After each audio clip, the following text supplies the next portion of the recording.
Good afternoon, guys. Welcome to the latest DW live show. This is number 11.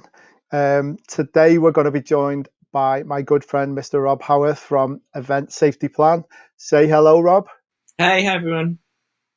How you doing, Neil? You all right? Yeah, I'm good. Are you okay? Yeah, not too bad, not too bad. We've just been looking at the latest updates on the news, haven't we? And just seeing what's happening around us. What today's news is. Well, Yes. absolutely. And I guess for those people that have been waiting patiently for the stream, we should just say that they've just announced an elongated furlough again now to October, haven't they? And we're just debating what that actually means in terms of those of us that have employees and staff, and also what that might mean in terms of expectations around when we're going to get back to. It's a tricky one. Also introduce Dom. Dom, say hello. Hello. Welcome back. Yes. I can't believe it's been a week since we did the last one. I know, it's because the week before we did about 4 in a row, which was crazy. You want to look back now. But great to have you on here. How is the chat room looking? We're good. Dom? We're about 50 people. Let's just do a couple of hellos. Sam, I can see you're watching Avatar. Nice to see you. Felicity, hello. Nikki Buse and Delphine have so far said hello. If you're on Facebook, if you're on LinkedIn, if you're on Twitter, or if you're on YouTube, say hi wherever you are, and we will mention you or ask any questions that you raise while we're going through this. We will do our best to answer as many as we can, and any that we can't, we'll do in the wrap up at the end. We've already had a couple of questions pre-event. Rob twitching in his seat there. These questions all coming in. No, so we got Rob in today to basically talk about what health and safety in the events world is going to look like post COVID-19. Just as a little caveat at the beginning, it's quite a difficult thing to kind of predict. So be gentle with Rob, because it's a moving beast and things are changing all the time. So all we can do at the moment is give you the best information. As Rob knows it, he's just had a big health and safety document delivered to him yesterday from the government. So he's been wading through that. Is that right, Rob? Do you want to tell us about that? Yeah, I mean, the truth is, particularly from an events perspective, we don't have a huge amount of guidance yet, because technically under the current legislation as it stands, the running of an event, a mass gathering, is against the law. Theoretically, we are unable to have any guidance, because it's not something that we should be working on. But I think it is important that as life returns to the new normal, which is a phrase that I hate because I do not want this to be considered to be normal. But as people are going back to their offices and they're beginning to think about how they can undertake some of the work that they're doing, there are going to be snippets of information coming from the government about what's expected of us. And one would assume that at some point that will also be the case for what we're allowed to do from an events perspective or from a mass gatherings perspective. I mean, up until this point, all we've been able to do is look at what's been happening in other countries. Some of the big hospitality, particularly the hotel chains, Wynn Resorts, very quickly at the beginning of this came out with some fairly detailed guidance. Hilton Hotels have done partnerships, Accor Group Hotels, and then even people like Disney Cruise Line, and the parks. I think they managed to open Shanghai Disneyland yesterday, the day before. And all we can do is, at the moment, look at the best practice that they're putting in place and see how we can emulate that in the future as we need to. Yeah. But so we'll get we'll get into that in a bit more depth in a second, Rob. So do you want to tell us a little bit how you first got started, in the health and safety world, and then also, start an event safety plan? So I've always worked in events. I started straight out of school, worked for a year or two for a local events company. As an event manager? Yeah, well, very junior event manager, putting up fencing, parking cars, litter picking and everything. And then I went to what was at the time Leeds Metropolitan University. It's got a fancy name now, Leeds Carnegie something or other. And did a degree in event management, and then worked with Nick. With Nick, was he there then? Nick, trying to think of his surname. Possibly. Yeah. Anyway, sorry. And then worked for a couple of different agencies, and then about 2010 6 or so, left the last real proper job that I had, went out as a freelancer, and production managing and event managing at that point. Then ended up doing a lot of theatre, but when it wasn't in a theatre. So okay. a lot of touring in temporary structures, what would look like a circus big top, but was done for theatre reasons. And at that point, ended up having to make planning applications and apply for licenses and deal with the council and their safety people for the event I was working on. So went out and did a bit of training. And then it's just grown from there. And more of my time and focus has been on the health and safety side. And so through various training courses over the last few years, I've got my qualifications as I've gone, but all in the sort of live events, temporary venues, immersive theatre shows, that kind of thing. And now as a company, we have 3 real strands to what we do. We offer training, we do consulting, and then we have a software product which allows other people who are planning their events to manage their health as well. Yeah, and I know you've got a special offer about that. You're going to tell us about a bit later on as well. So thanks for that. So do you want to tell us, why health and safety? I know it's a stupid question, but how and why it was kind of important, and in the event industry, before the crisis, and then what's the difference going to be afterwards as well? Yeah, I mean, health and safety is of huge importance to everything that we do when we're at work, and regardless of coronavirus and the impacts that that's having.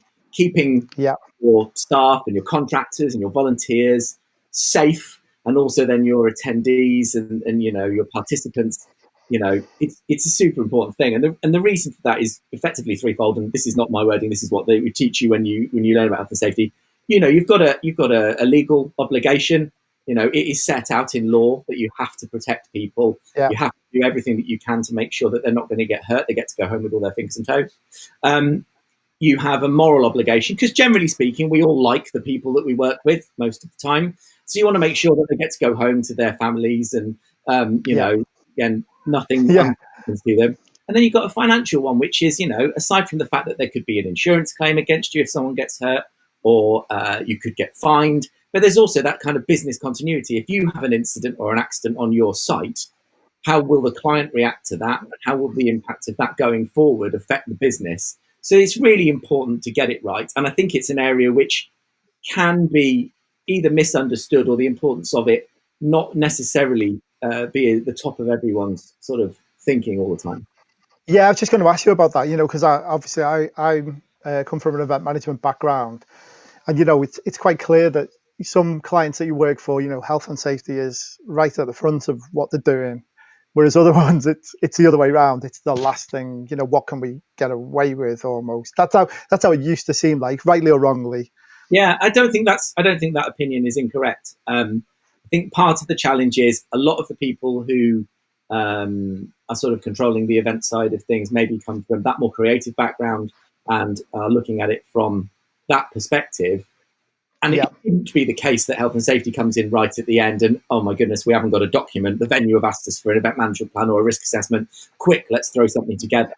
Actually, you get the safety team involved early on. It doesn't even have to be a safety team. If you think about safety early on, actually, what it will enable you to do is to look at the jobs that you've got to do and make sure you've got the right tools and the right people. How often have we turned up at an event site and the ladders are slightly too short? And then somebody's balanced on that top rung, which is completely if the job is thought about, the measurement is taken, and the correct set of ladders are brought out of the warehouse to start with. So there's that side of it. It's often just the way you look at things, isn't it? Whether you're looking at it from that aspect, or from what can we do really. So I think some people look at it from different ways, but I think very much it's got better. It's definitely got a lot better in my eyes anyway. I mean, I think I'm talking over a 20-year span, by the way, of myself, so I can remember, well, I've got hundreds of stories of things that we'd love to hear them. No, you're okay. And things that didn't go the way we expected them to. And really, I think also health and safety has got a bit of a black mark against its name. We're seen as the doom and gloom but actually as a business and as a person, my sort of ethos has always been, we're going to be able to do pretty much everything that the event producer wants to achieve. It's just a case of how we're going to do it so that everything happens in a nice, smooth way. And actually, generally speaking, we're working on a potential set of events for next year. And I was talking through with the production team yesterday, and I made a couple of suggestions, mainly from a safety perspective, because that's where I'm interested. But they realised it would save them 2 members of crew on each of the legs of the tour because of the way we were going to change something. So we immediately saved them a bunch of money. So it's not about fantastic. Time. It's not about being the bad guy. It's about, you can actually help people as well. I remember when I used to do a bit of work for the health and safety as a freelancer, health and safety exec, when I used to ring up venues and say, I'm coming for a site inspection, and they say, oh, what company? You'd say, oh, the health and safety exec. You could hear the kind of gulp on the phone, that you were going to arrive and they thought you were going to, when really I was looking at it from, whether this venue was suitable for us, and also doing a risk assessment with them whilst I was there as well. So, but I know exactly what you mean. Dom, how are we doing in the chat room? Do we anyone we can give a shout out to, or any questions? Say hello to Amy Hewitt. Hi, Amy. How are you? Jeremy Taylor Guy. Hello from Ibiza. Which got the reaction from Wendy. Jeremy, Ibiza. Wow, wish I was there. I think we all do right now. Can anyone beat Ibiza? Are you watching somewhere even more glamorous than Jeremy? Southport, possibly. Sarah Matthews. Hi. She said my last event seems like a lifetime ago. Isabella Magro. Hi everyone. Unique venues in Manchester. It was actually called Leeds Polytechnic when I went there.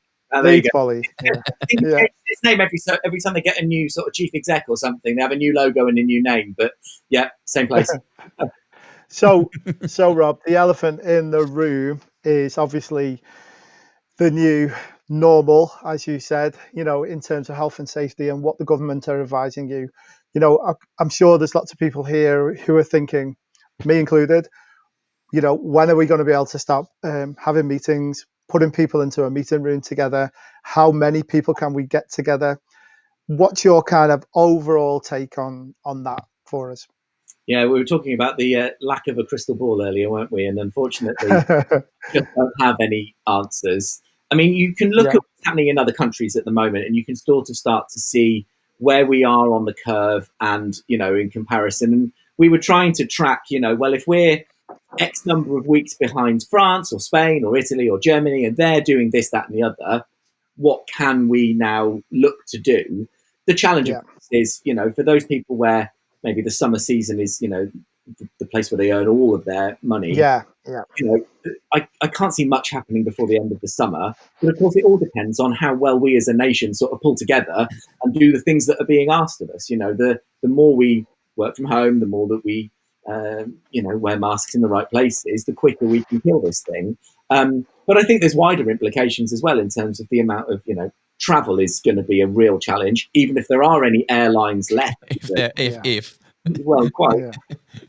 Branson's selling his stake in his space touring company to pay for his air this week, I saw that, If there are airlines available, but you can only sit in every other seat, and you need to get your speakers or your presenters or your entertainers or even your delegates in and out of, venues.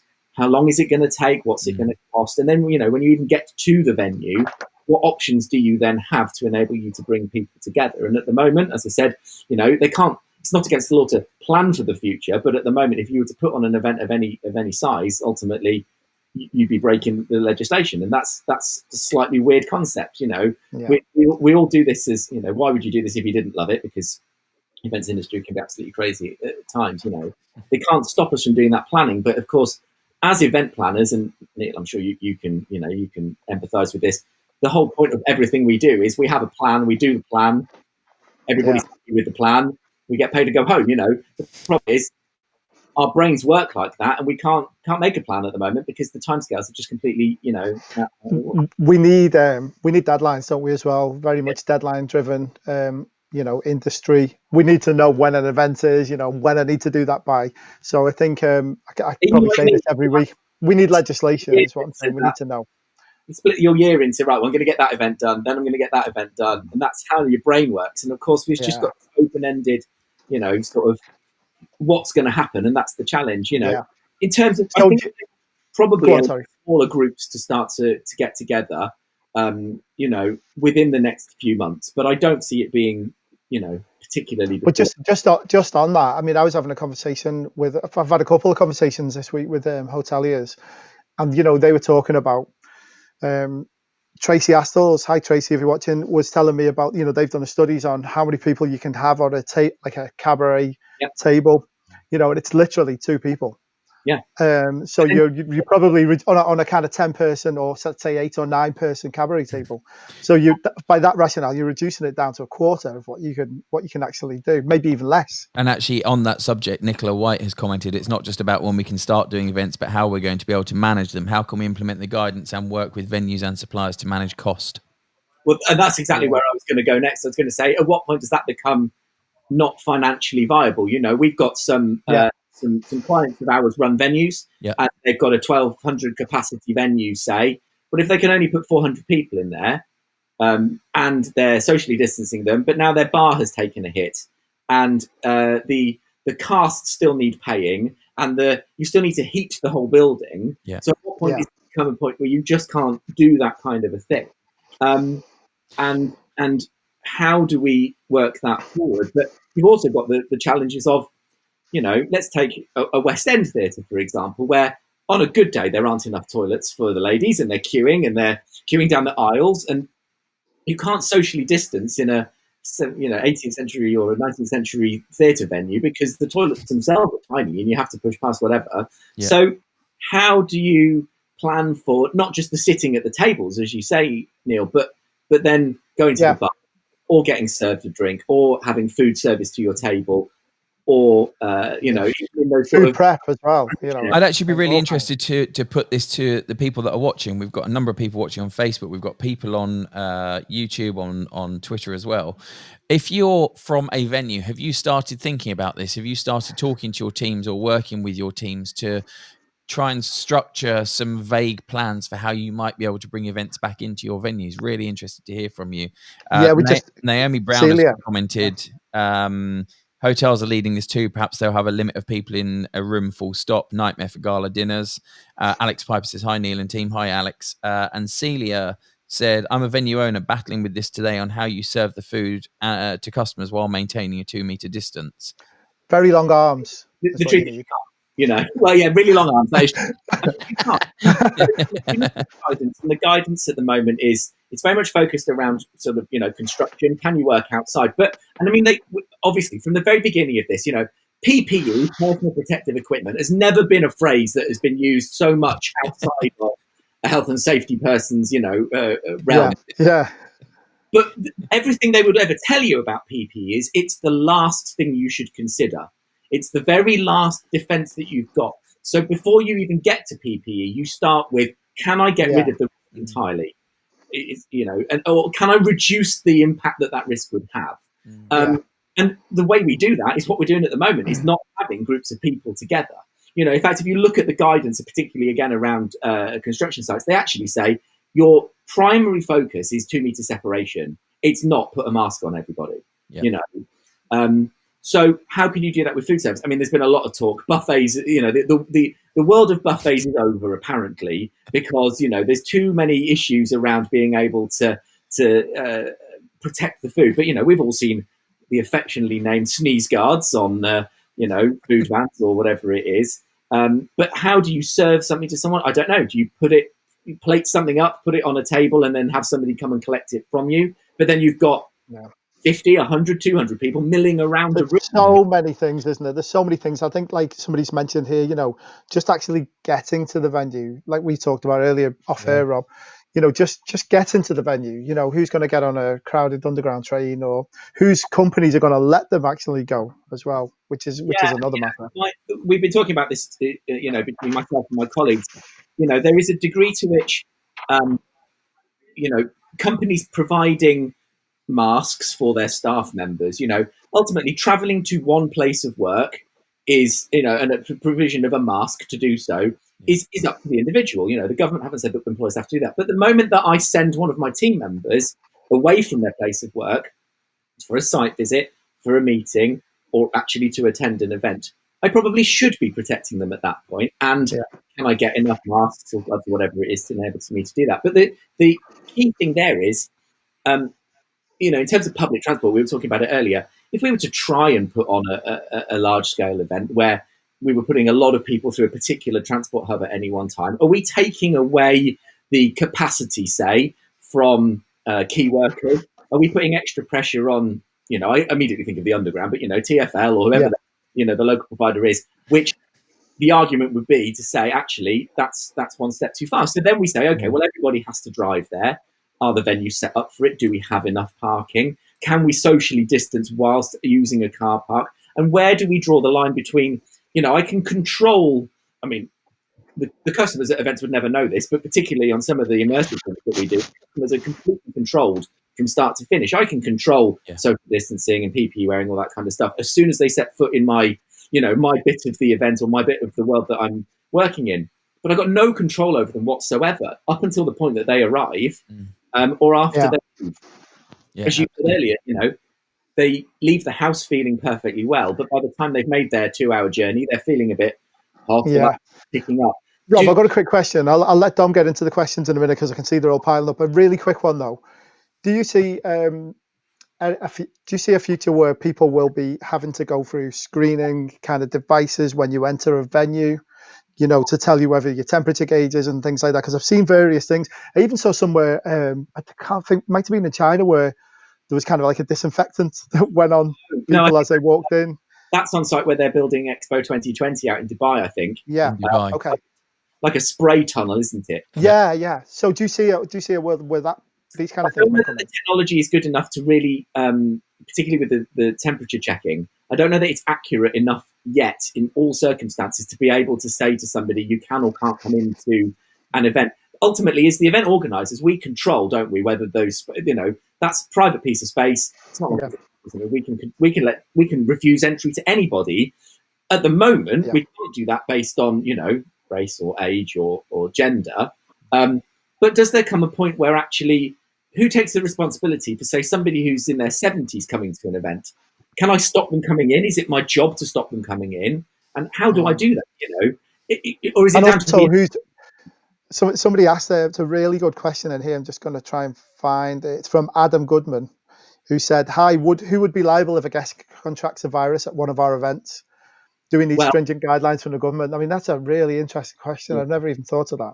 Well, I'm not a lawyer, so, don't take legal advice. How do you prove where they got it?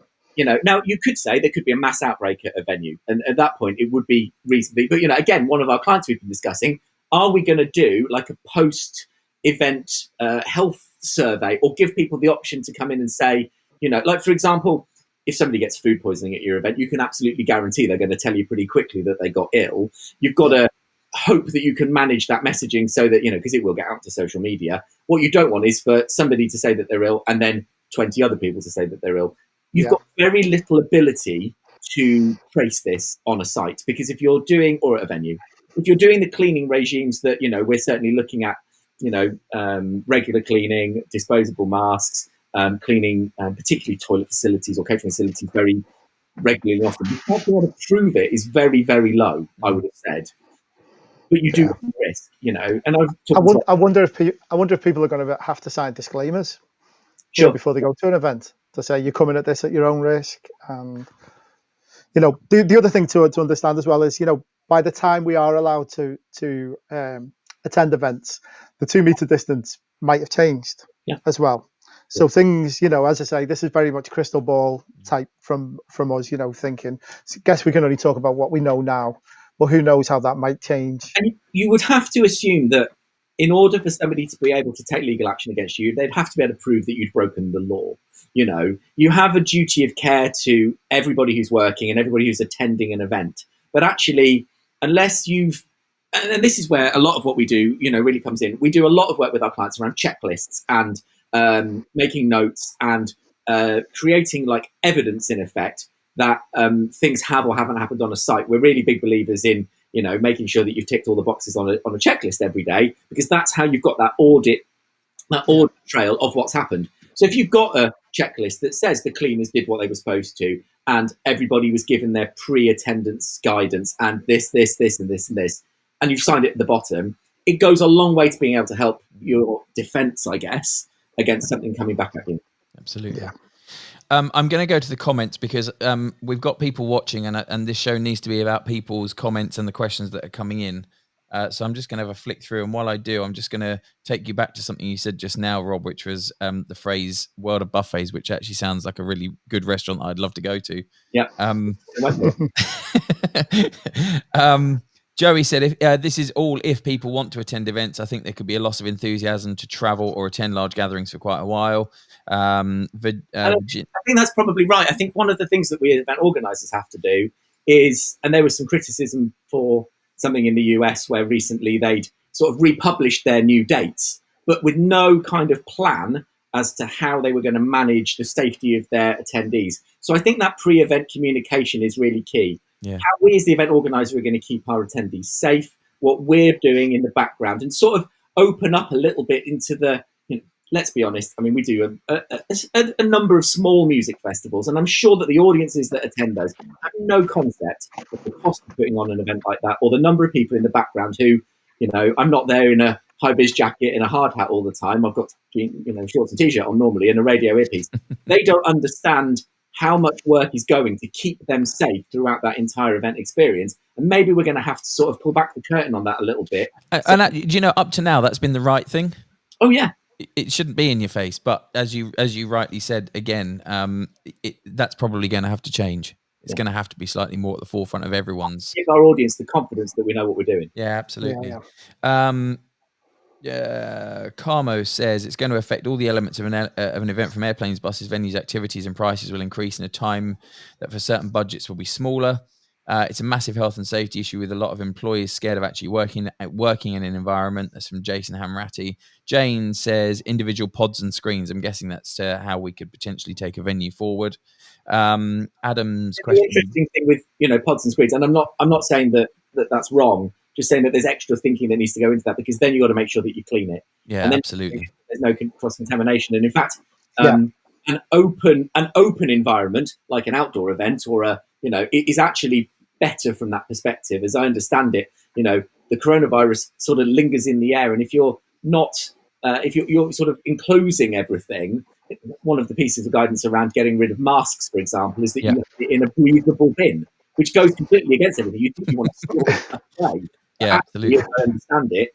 It's better out because it just disperses within that 2 meter radius. Yeah. Brian Cleary says confidence is key to getting punters to come back out. Therefore, we need to be confident in what we're planning. Currently, we can't be, so we're best to sit back and wait a bit longer. The new normal being advocated will cost too much and is not what events are for. We're social animals. I think Brian's got a good point there. I think, absolutely. We're desperate for this to come back as a nation, but more as an industry. But until we can guarantee, we've got to be happy. Yeah. We've got to be happy with it. Yeah, absolutely. Denise suggested food service will be more like Yo Sushi with conveyor belts and glass domes over food. I quite like that. Amy asked, Rob, you can pick this one up. How can we give attendees confidence that we're covering all health and safety points? Is producing a video following delegate steps the way forward to increase that confidence? I mean, we would traditionally give our staff during, an event build or breakdown an induction. If you're pretty much every event of any sort of size or scale will fall under the regulations that require a safety induction. Now, you can do that ahead of the event by people watching a video or flicking through some slides or reading a document. You can do it on site. It just depends on the size and the scale, It can be a handful of people. One of the events that we did overseas, I think we inducted 1,500 people over the space of the time we were there. But maybe we need to open that out to our attendees as well, and as part of that pre-event communication, say this is what's expected of you as an attendee at our event. And it goes beyond the traditional make sure that you're going to arrive on time and that you've turned your mobile phone off. Actually, ahead of the event, we expect you to not be ill, and we expect you to bring the right mask. And if you're feeling it, and this is, again, a conversation I had with a client last week was, I would like to see their ticket refund policy to be, if you feel ill or you don't want to come on the day, you get your money back. You're allowed to. They're a little bit anti this, as you can imagine. But what I would like you to do is to not have people who've spent 10, 20, 30, 100, whatever it is on a ticket thinking, well, I do feel a little bit warm tonight, but I spent... Well, I paid for it. Yeah. I paid for it, because that... I was just going to say, Rob, it could, sorry to interrupt, it could be that we have kind of airport style TV monitors placed around their venue, telling you, how to behave as a delegate. Could be that venues have to produce stuff like, have these things running in the background. That might be one way of reminding people, of the particular policy for that venue. That might be an idea. Fascinated to be in Tesco the other day doing our weekly shop and getting frustrated at people not following the stickers on the ground. To discover that I couldn't get past a Tesco member of staff who had the "stay 2 meters away" on their T-shirt because they were less than 2 meters from me. But, in the middle. it is. I think maybe we do need to put it on uniforms and put it in hotel rooms and put it on the screens and utilize the at the point when we do get back to being able to do this. Making sure that we are part of that communication, that sort of public service announcement bit, so that it's really ingrained in our brains. But I do wonder whether in a few years' time we're still going to be skirting around each other in Tesco, still not having the coronavirus in place, but just it's set in our mindset of keeping out of each other's way. It could well happen. I think we've probably all done it, even walking down the street. You see someone walking towards you when you're out exercising, you see someone walking towards you, and you, without even thinking about it now, you just take a wide berth around them or you cross over. I'm fine with that, to be honest. Oh, sorry. I'm all right with that. Yeah, me too. I'm quite worried. I'm quite worried about people just getting knocked over by cars when society returns back to normal, because everybody's just walking into the middle of the road at the moment. There's a ton of comments in, and I think it would be really good to at least get them all out, even if we don't address all of them. Jeremy says, for an event in the US later this year, I'm being offered heat-sealed boxed meals, which are prepared by a company that already provides meals to frontline workers. Okay, so the consideration there is, let's hope you're not taking them away from those frontline workers for starters. But what do you do with the knife and fork and the cutlery and that packaging afterwards? Getting rid of that's going to be really important. Yeah, absolutely. And that whole social thing of eating together. That's, just having the ability to sit and have a chat over lunch. Like, how many of us have done that on a big conference? It's your time to catch up with everybody. It's a real reason. That we go to conferences. I say this all the time. We can watch the presentations, but it's the connections with people. That's what conferences are all about.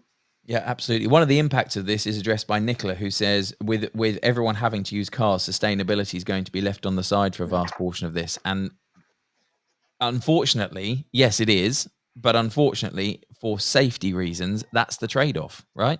Yeah. It's a difficult one.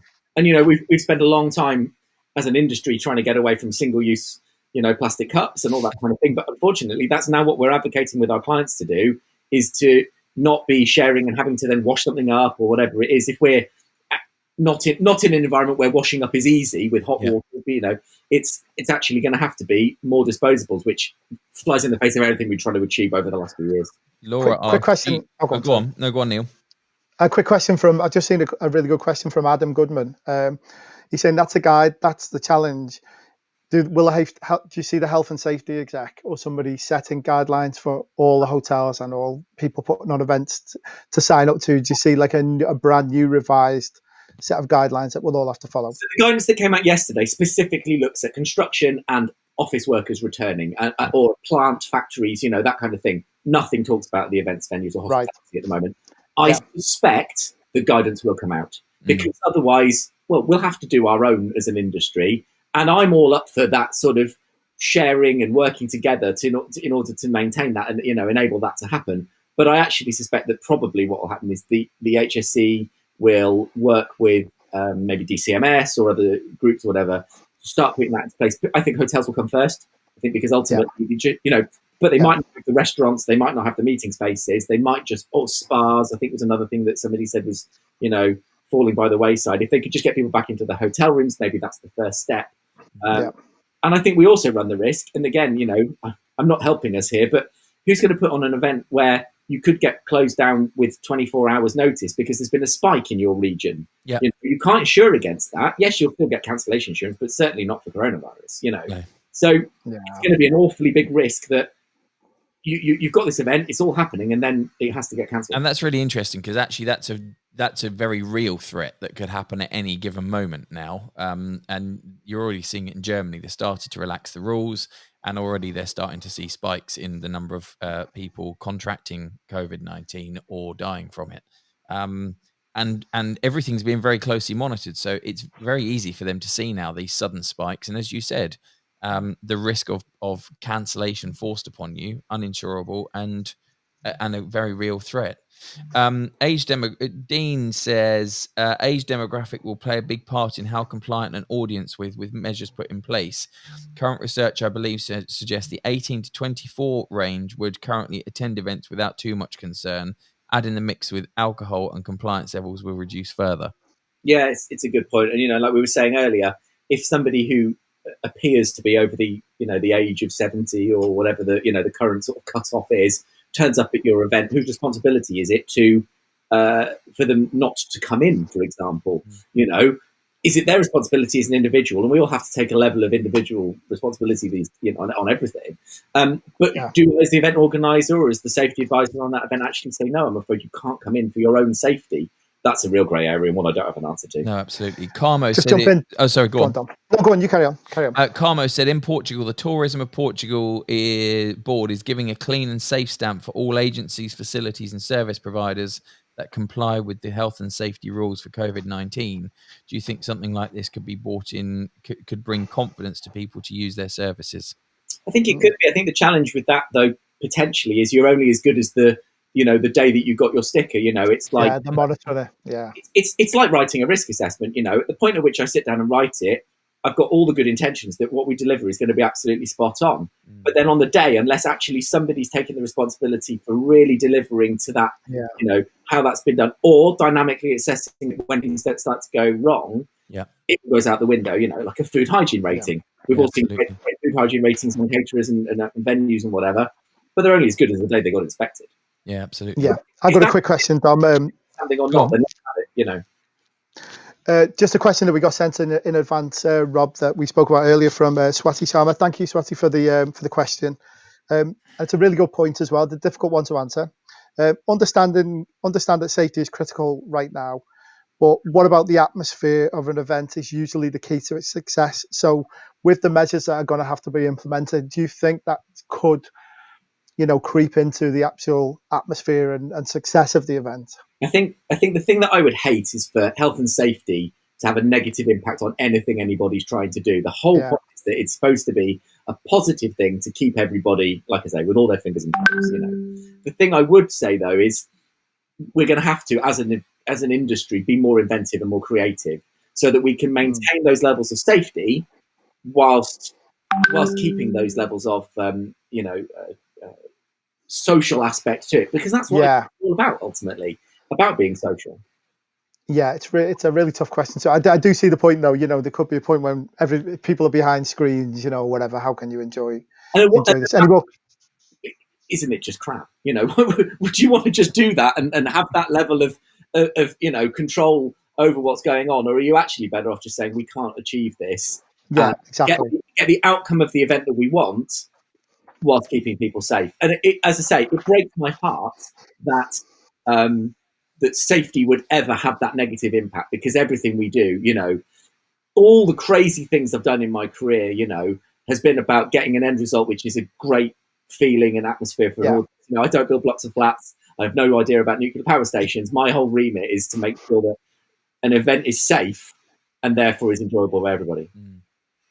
So we've talked about venues and the events themselves. I come at the industry as a whole from a supplier perspective. What do you see? And this is a $64 million question potentially, but what do you see as being the restrictions or the expectations on suppliers as we start to come out of this, in terms of documentation that we provide, risk assessments that we've carried out for ourselves, processes we put in place? Yeah. So as any business is expected to do, every piece of work, every sort of workflow that you have should have a risk assessment and a method statement attached to it. Quite simply, that's the easiest way to prove that you're complying with the law. As an employer, if you've got people working for you, whether they're freelancers or full-time staff or whatever, those duties are passed on to them as well. And so you've got to make sure that you've taken all the risk assessment paperwork that you've already got in place. In fact, we're working with two of our clients just last night, came to us and went, right, looks like we're off back to work. We've got a few things that, some of our TV shows are coming back, whatever. what have we got to do now? And actually, one of my colleagues is working with them today, so that we're going to be looking at the processes. So what is it from start to finish, the moment they leave their house through the whole day back out of the other side? How does the new normal affect every single thing that they're going to be doing? For example, carrying a piece of heavy equipment. Well, now that piece of equipment isn't 2 meters long. Yeah. So how do we do that? Do we have to have another piece of, trolley or something? It seems really simple, but if you don't think about it in advance, you get caught in this trap of, I can't do this without breaking the rules and risking myself and my colleagues, But yeah, every single assessment that's ever been done for your business and the way that you work needs a looking at now, needs to be reviewed to say, not only because of coronavirus, what are the individual risks of that I've got to work on, but also the stuff that I would normally do, how is that affected? Yeah, I've seen a really good question there, Rob, from Jeff Fry, who's a musician. Do you see a time where external suppliers, like entertainers, might have to provide their own screens? That's one part question. But the second part I find really interesting, and I never thought of this. Do you see that events could then move, slightly out of London, because London's got such a congestion of people? You might have to get on the tube to get there. So people might say, oh, okay, well, let's do it at a venue that's more of a country house venue that people might travel to because it's less congested. It's actually a really good point that I've never really considered. Yeah, I mean, space is the biggest problem, in London. And as a company, when we're working with clients who are looking at venues or spaces to build venues, London is the place where we haven't got enough space. Yeah. You've then got the challenge, though. It depends where your audience are coming from. Actually, what you want to try and do is, I'm just guessing now, maybe smaller events, more niche events, more local, so that people's travel is less. Maybe they can walk or they can cycle. But because if you have to, let's say you do a big country house out in the middle of nowhere, that's great. But if all your audience are coming from London anyway and are all jumping in a couple of drive there, A, we're moving the virus around the country. B, that doesn't help our eco-credentials, as we were talking about earlier. So maybe we're going to see smaller numbers, more niche, more specialists, more... Yeah, maybe. And again, we come back to that thing of creativity there. I'm not a creative guy. Colleagues of mine who are watching this will be laughing their socks off at the thought that I would have any creative in my body whatsoever. He very clearly said he's not creative. Yeah. If you were coming up with event concepts at this stage and you're looking at smaller numbers and how you can work within these realms, that's when those truly creative people out there can really come into their own. And then my job is to work alongside them and to say, well, okay, I see what you're trying to do there. Have we thought about this? Or how are we going to approach that? And that's where that real kind of, we've seen this pivot onto virtual events and this kind of thing that we're doing right now. But I assume we're not going to do this forever because you really, The thing is, Rob, necessity is the mother of all invention, isn't it? A need to find the solution, and particularly for event organisers. Suddenly it might be that there's a totally different way of looking at events, live events. Like you say, we might do 5 smaller events rather than one big one, 5 smaller local ones rather than one big one in London like we used to.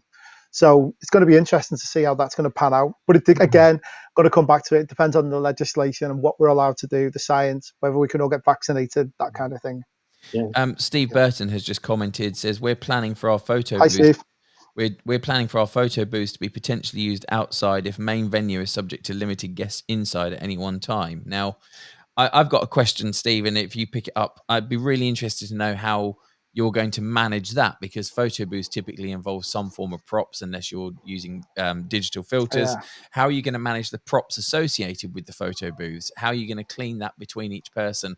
Again, it's probably just process, but there's so many questions that are around all things like this. And then Denise, go on. The thing that's jumping out about me about that, Dom, is staff for all these things and what Rob's been talking about. For me, it's going to need masses of staff to police these things and to implement these things and to help, put all the cleaning processes in place and the guidance of who can stand there in that queue for the toilet or that kind of thing.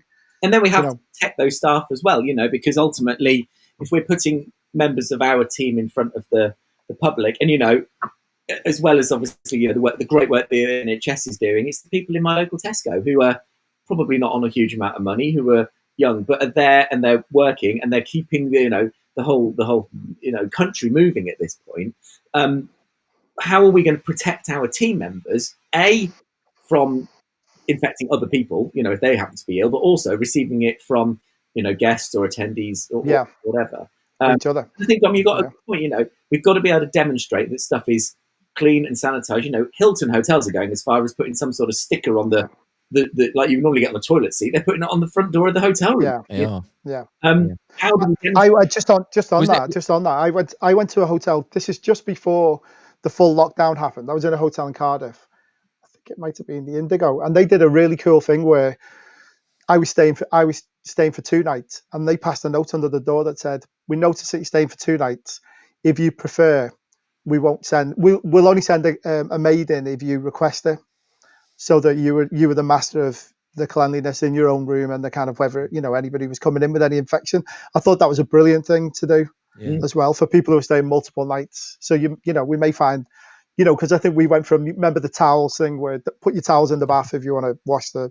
I think it's like an extension of that. Really, I really like that that outlook that they did.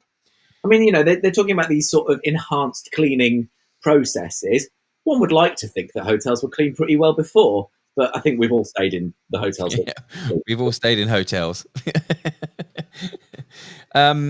Denise Cunningham said, we'll also need to include, and I guess this brings this full circle back round to how all of the DW Live show started, which was around the transfer of physical events to live events. And Denise has commented, we'll also need to include giving online options for live events so we don't lose revenue and feel comfortable attending in real person, the option of seeing the content and being part of the discussion too.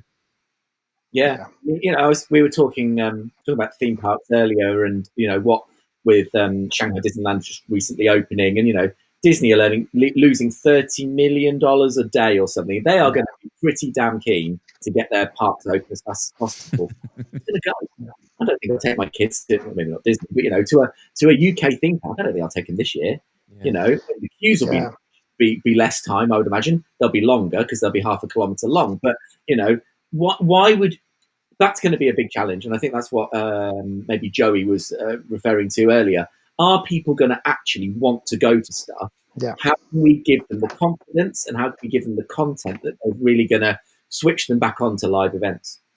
I think one of the stages, and it's something that I'm talking about with clients already, coming from a live stream production side, is one of the stages of this, or the interim stage, might be that people start to get the confidence to at least put speakers or the panel in a same room, but keeping the main audience remote for the time being. So there's still an element of that event being live, and then start to bring in audiences slowly as you move forward. We're talking to people about events in October, November, about that sort of plan based on where we are at that time. I think as well. Go on. The other consideration as well is we talk about confidence of our audiences coming to our events, but let's take, again, I'm a safety guy, so it's all doom and gloom. But let's take a corporate, for example, who have just had, unless they're Amazon or Tesco, they've just had the worst 6 months of their existence. Are they going to be spending their discretionary money? Now they might decide we'll bring everybody together and we'll have a knees up. I can't see it happening, but they might decide that. No. Are they really going to be going, well, we'll have a blowout conference this year because they've just lost millions or tens of millions or billions of pounds or dollars? I think that corporate event impact is going to be quite high for a while as well. I think something we talked about on our last show, Don, where we were talking about the experience of online events.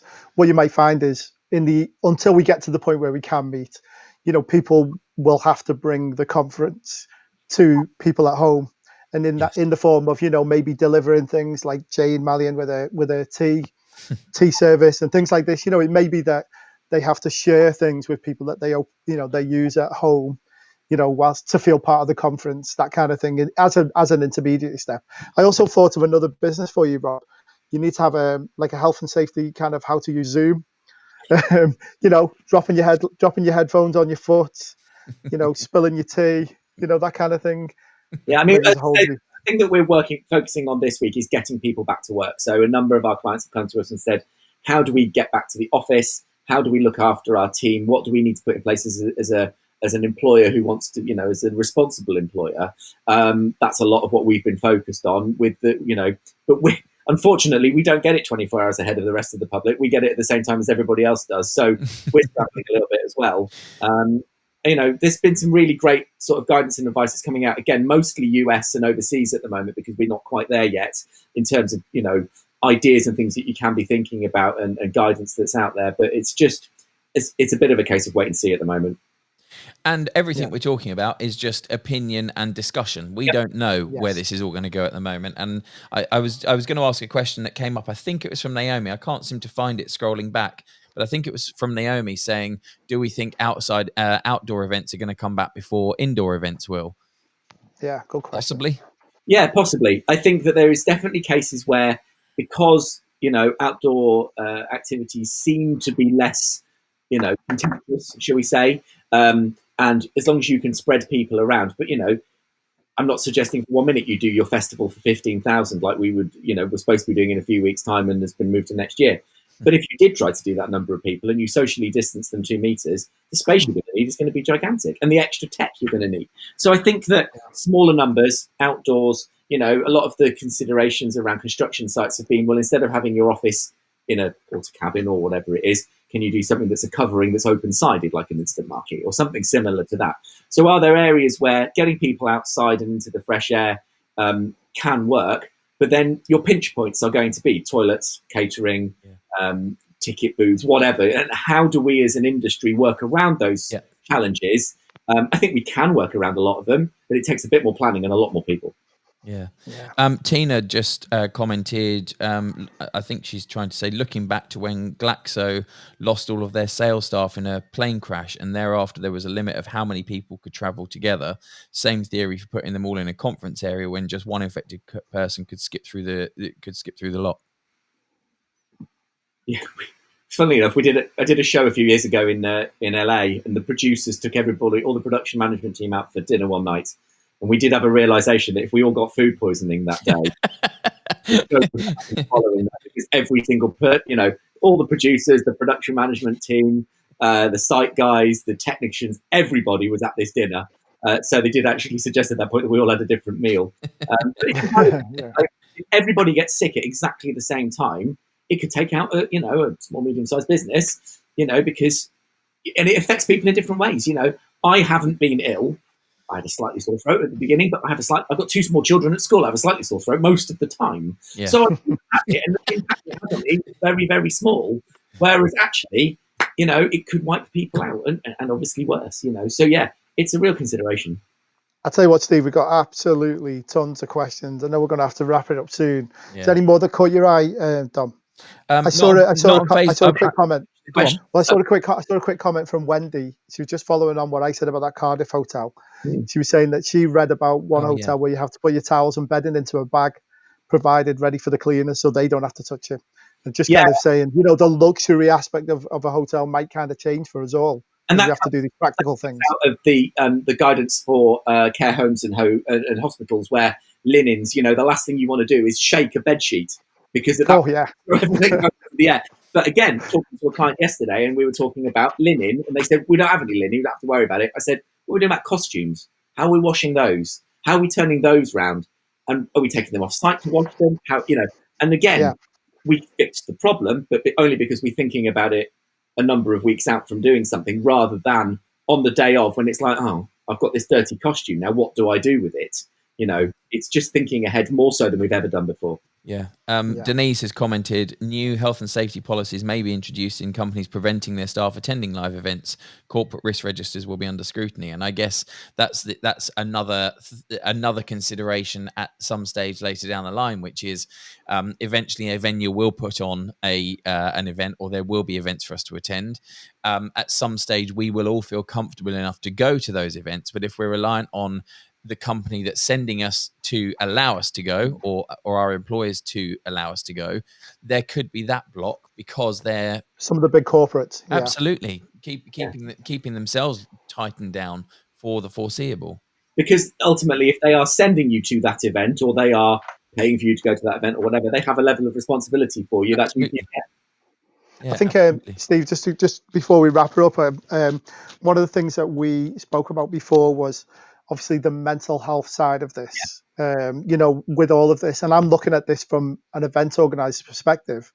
It's got to be quite a strain on you if you're putting on an event, worrying about how safe it's going to be for people to attend. I think that's a real consideration, isn't it, as well? Because, like you said earlier, we all want to go to these events and have fun or learn something, enjoy and interact with people. But I think you're going to be quite, worried about a lot of things, a lot of extra things that you didn't have to worry about before. I think you could be right, but I also would like to think that if you've done the work up front, like any good event would have done, it's no different than some of the other risks. I just mean it's new. It's a new thing to consider. Yeah. It should be looked at in terms of risk assessment, like rigging lights from the ceiling or moving heavy stuff around a site or cranes or temporary structures or whatever it is that you do. Actually, some of the event work that a lot of people get involved with is definitely in the realms of proper construction, but not necessarily managed in the same way or with the same timescales that a construction project would be. This is something new, but then, legislation changes. CDM came in a few years ago. Something's always happening, and it's just getting used to it. Yeah. Have you started looking at that yourself in terms of the things that you're right? You will have to write in the future for people for events. Yeah, I mean, certainly tough. Yeah. We were talking about Confex slipping in under the wire, didn't we? Before? Yeah, just in time. As Confex was happening, we were already looking at the best practice from overseas, and the challenge we've got at the moment is just can't keep up with it because so many things are changing, so many new guidance, so many new ideas. It's just trying to pick and choose the best of those that we can roll out. And like I said, we're trying to be, we're not keeping it to ourselves. We're trying to share it. There's lots of stuff on our website that people can read. About just little things that we've been thinking of that we're just trying to get people to start considering, because I'd much rather a little bit more work now from event organisers sees the industry come back more quickly but more strongly than burying our heads and hoping it'll be okay, because I don't think it will for a little while. No. Neil, any final questions from YouTube? None from YouTube. We've had quite a few people watching on YouTube. Thanks for everybody tuning in. Rob, I did have one last thing to say. I know that you were going to offer a really good special offer for Delegate Wranglers members. Yeah, so we the third strand of what we do after training and consulting is we do have a software product which helps people to pull together their health and safety documentation. It makes that piece of work, which normally comes at the end of the creative process, it makes it a little bit less tenuous. It makes it a little bit easier to do. You can duplicate projects. You can have a look at the previous work that you've done, and it makes the process of event management plans, construction phase plans, risk assessments, and any other kind of paperwork that you would put together. Really useful tool. Really useful. Yeah. Quicker and easier. It comes alongside a load of like helper text, so it will actually help you through each of the process stages, and a load of support knowledge-based type articles as well, and videos of us using it. And we use it all day, every day, for helping our clients to put paperwork together. And what we've done is we've basically offered, you would get a normal situation, you get a 14-day free trial anyway, but we've extended that for another 6 months after that. So if people are, let's just say, not quite as busy as they would normally expect to be at the moment, this is a great opportunity to take those dog-eared risk assessments, those random Excel spreadsheets and Word docs that don't quite format properly and pull together, get them into our software, because there is a little bit of work to get it up and running, like there would be with any piece of software. But it helps you in the long run. Yeah, absolutely. And once you've done that, then it's very easy to duplicate out, particularly if you're doing similar projects time after time after time. The HSE do say that your paperwork should be both suitable and specific. Generic risk assessments are a thing of the past. You should have something that directly relates to the work that you're doing. And if you go to eventsafetyplan.com, you can't miss it. There's an offer code on there, 6 months free, but without all the vowels, I think. But you can find it on there, and we'll presumably post that afterwards as well. Yeah, just going to say I'll post up the wrap up with the links to this show and how you can watch it again and pass it on to people, and also links to your website and that special offer and any codes and anything that we think's relevant. You can send on to coronavirus already. We're adding to that as quickly as we can. And so, if you either use the code to sign up, or if you just go to the contact us, just fill in the box that says, there's something like it says, keep me informed. Then as we get more information and put it out there, then we can obviously share that with people as well. Yeah. I was just going to say, Rob, as well, there's been so many questions on there. It might be worth you just having a quick look in the chat room after we come off the show. Just have a look, see if you might be able to answer some people, or you can obviously PM them directly to Rob as well. Because I think there's just tons of questions. We just didn't have time enough to ask them all. Yeah, no problem. Cool. Anything else from you, Dom? No, nothing from me. Rob, thanks for joining us. Really appreciate it. It's been really smooth, really easy to do. So Yeah, you're a superstar. Thanks a lot, Rob. Really good session. I hope everybody's, learned something, and everyone. got Rob as a contact now, because he's a great guy, and he'll answer you straight with any of your questions. Like he always answers me straight. Rob, thanks for joining us. Rob. We'll catch up with you very soon. Yeah, no problem. All right. Okay. Cheers. Bye-bye. So, Yes. Dom, another one. Shall we get on to the really important subject of haircut watch? Well, I mean, I don't really know what to say. I am seriously considering, now I know that hairdressers aren't going to be opening until 4th of July at the earliest. I'm seriously considering doing it myself, but I'm terrified of yourself. Well, look at it. I know, but yourself. I mean, So what, you're gonna please put the bowl on your head. And, I was quite homeless with mine, and I've only got a beard trimmer because normally I've got a beard anyway. But my wife did all of my hair and my beard, and it's actually come out okay. So maybe I'm going to stick with this and save myself a tenner every couple of weeks. I think soon I'm going to be wearing a cap. I think. Well, there's a bit of me that wants to just get rid of it, and the other part of me just wants to keep growing it and then just go full on Peaky Blinders and just shave underneath here and give it a really good Peaky Blinders look. No, I want to go Tiger King with the mullet at the back. Oh, Neil, you. I gave up pretending that I had any quite a long time ago. So I had hair till I started industry. anyway, let me tell you about what's coming up next on the show. Next, we've got shows every Tuesday now for the next 3 or 4 weeks planned. So we've got some really good ones coming up. We've got next week we've got Alistair Turner from 8PR talking about the future of PR, after the coronavirus crisis. Then we've got somebody who's already been on before, but Robert Kenwood. It was a really popular guest. He had lots of questions for him. And this time we're going to be doing a CV masterclass. So that'll be really good. So look out for that one. And then the week after that, we've got Paul Black from London and Partners telling us about, what they're doing with all this COVID-19 stuff and how London's reacting and how they're coming out fighting. So, yeah, lots. There was one more after that, wasn't there, that you had? Or I thought I saw... that's it for now. Oh, no, that's Paul was including today. Yeah, no, that was... Yeah. Of course. Oh. So there's a fire alarm going off. Rob. People that have, I'm like I don't know. So anyway, no, thanks again, Rob. Dom, thanks again for doing a brilliant job of producing and presenting. It's a pleasure as always. So we're not going to do any fill-ins. We've got something else that you're going to announce at some point, maybe later today or tomorrow, I believe. Which yes. I'm not going to do any spoilers for beyond that. Yes. Look out for it, guys. It'll be another live, but look out for it. It's going to be with a slightly different feel. Anyway, we will be back next Tuesday at 1:30. Sorry, who have we got next week, Neil? We have got Alistair Turner from 8PR. Oh, that's right. Look out for that, guys. The link is on the group already, so you can pre-register to come and send us any questions in advance again.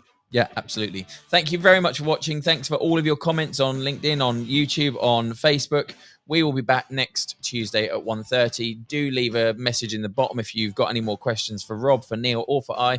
But if not, we will see you next week. Thank you very much for watching. See you guys.